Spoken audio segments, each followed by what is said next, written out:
பேசாதடா, எல்லாம் உன்னால்தான்டா. ஏன்டா சொல்ல மாட்டேன்? திருட்டுத்தனமா எங்க நகையை எடுத்துட்டு போய் வித்தது நீ.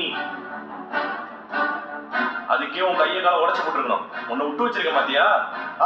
பெரிய நகை 1000 திருட்டு தொழில் அதிபரே, 1 பவுனா இருந்தா கூட அது என் அப்பாவும் என் அத்தையும் என் பாட்டியும் சம்பாரிச்சு கொடுத்தது. உன்ன மாதிரி ஃப்ராடு வேலை பண்ணி அடுத்தவங்க நகையை திருடி கொடுக்கல. அவங்க இப்படி பேசி பேசிதான் திருப்பி விடலான்னு பாக்குறியா? எல்லா கேக் மாதிரி வேலையும் செஞ்சது நீ. இப்ப அம்மா பாசம் வந்து வேஷம் போட்டுட்டு இருக்கிற. டேய், அம்மா மேல எப்பவுமே எனக்கு தனி பாசம் இருக்கு. உனக்கு என்ன, அவங்களுக்கு என்ன ஆனாலும் பரவாயில்ல, ஜம்முன்னு ஜாலியா இருப்ப. அவங்க மேல உனக்கு கொஞ்சமாவது பாசம் இருக்காடா?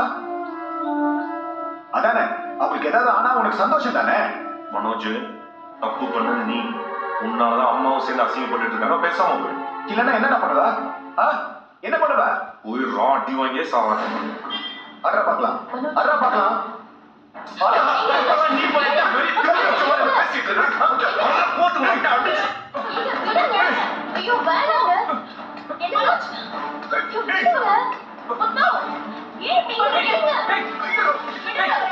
என்னடா பண்றீங்க? நீங்க 2 பேரும் ஏன்டா அடிச்சுக்கிறீங்க? எல்லாம் இவ்வளவு இல்லடா.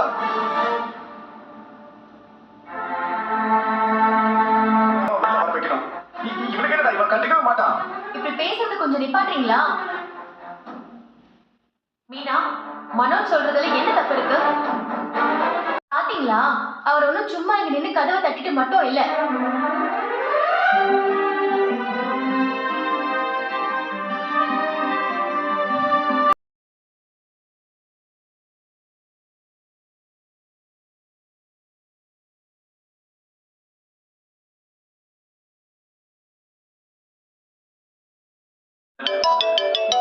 உள்ள போய் கதவை போட்டுக்கிட்டாளாம்.